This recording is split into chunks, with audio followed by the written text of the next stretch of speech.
Hey guys, today I'm going to be talking about, are evil people real? And if they are real, are they irredeemable? Are they always irredeemable? First things first, are evil people real? I think evil people do exist, but they exist because of their situations that they experienced. And I also think that just because they experienced those situations does not make what they did right or acceptable. But I also think it's very easy to just call someone evil when you don't understand what's going on, when you don't get the full picture. I think in general, evil means to people a person who does wrong intentionally and of sound mind. And for the most part, I would say I agree with this sentiment, but I also think that people can be redeemed regardless of how awful the things that they've done. And I know that's saying a lot considering just how awful humans have the capacity to be, but I don't think that redemption means that all the harm that that person has done goes away. I don't think it means that they become a good person automatically or that they should be forgiven. What I mean by they have the capacity to be redeemed is they have the capacity to, at the very least, no longer be evil if they follow a few steps. I think the first and major thing would be a desire to change, then an acknowledge of being wrong, the desire to correctly and properly apologize to those who have been wrong. I feel like what makes someone evil, ultimately, is when they refuse to do those things. And I also think that when you intentionally and of sound mind do something like end someone's life, it makes the hurdle almost like at that point, you can't really hope to be accepted into society as a normal person anymore. Maybe if you move far away from wherever you did whatever you did and you apologized profusely before and nobody finds out about it, maybe you could. And if you work your hardest to make sure that nobody does what you did ever again, I think that there's maybe some ability to come back from being a murderer. There's obviously situations where murder isn't expressly evil, like in a war. Most people, I think, would agree that you're still killing people.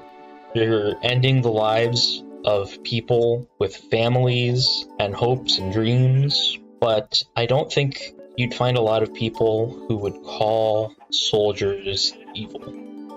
And this is usually because they're fighting to protect, or maybe they were forced into it. That, I think, is a very common thing, especially in wars. And then there's sort of the elephant in the room. The probably worst person in existence. I'm sure we're all thinking of the same person. Okay, so talking about bad people that are in real life makes me uncomfortable.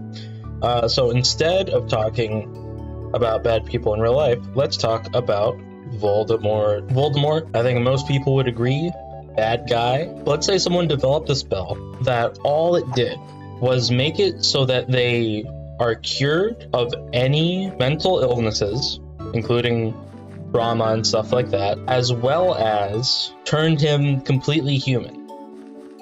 So he had his empathy back, and he became just a regular old guy, basically, a regular old wizard, I guess. Now, he's done a lot of awful things, but if he spent the rest of his life First off, apologizing to anyone and everyone who he has caused harm to. That might take forever, but I'm sure you get the point. But what if he also spent all that time, like he becomes the new dark arts teacher?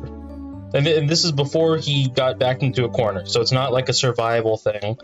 He genuinely feels remorse, and he spends all the time he can. He spends all that time trying to right his wrongs, teach people how to protect themselves from darkness, tells people about the bad parts about using curses, and spends the rest of his life. Whoa, that's a huge salmon. Why is that salmon so huge?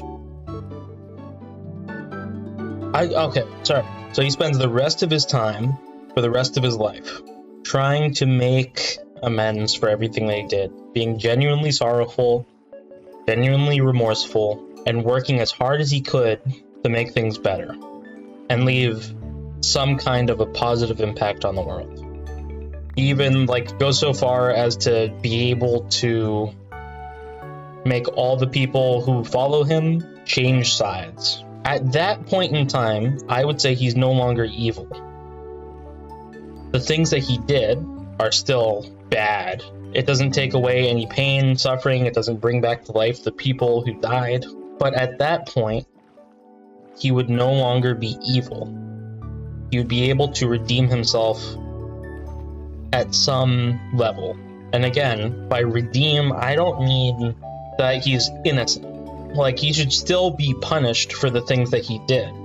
But from what I understand, he was a victim of horrible abuse in his childhood.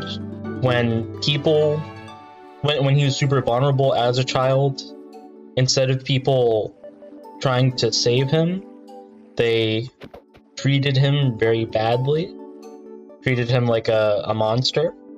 And so I feel like at that point, if not forgiven after facing punishment for his crimes, at the very least, I think that he could have been a force for good if he wanted to.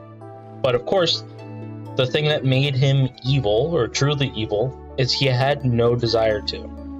In your day-to-day life, you are probably going to come across some people that you will think are just inherently bad, that they're intentionally being mean, that they're being awful, and they probably are being awful or intentionally being mean sometimes. But I think if what they have done to you isn't too bad, and you have the capacity, the space in your life to be able to take the time to forgive them and to try to understand them, if you don't alienate them, they have the capacity to be generally sorrowful, genuinely want to change, and genuinely want to apologize.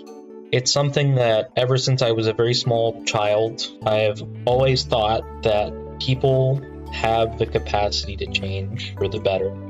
And while it may be impossible at certain times to actually forgive them, it might not be impossible for them to change.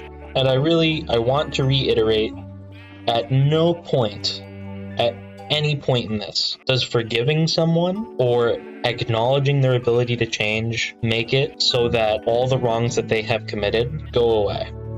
I think that the world would be a lot better if we were able to show compassion even to those we see as irredeemable, because that at least gives some kind of chance for them to at least try to make things right.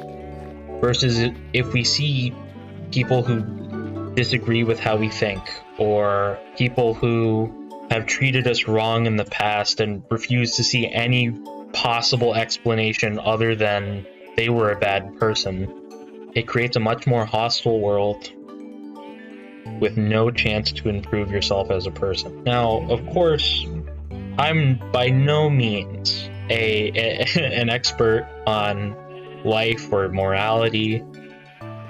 I'm just a dude. So if you heard the things that I said and you see a glaring issue, or you have something to add, I would love to hear it, because the goal of thinking like this isn't to be the smartest person in the room. It's to understand how the world works better, try to improve ourselves, and make the world the best world that we can live in. So absolutely, if you have anything to say, please put it in the comments. I would love to hear more experiences and sides of this. It's not really a debate, or it is a debate kind of, but I feel like debates aren't seen as a method for finding the truth or for improving one's life. It's more seen as a way to argue with people, and that makes me very sad, because there's so much to be gained from listening to other people And I think that's about it. Also, I would love to hear your thoughts on how I did with this video. If you think there's anything I could improve quality-wise, or how I speak, or things like that, I would love to hear it as well. I'm always trying to improve myself, the kind of content that I make, and I think I have a lot to learn in life. I think that's about it, though. Bye!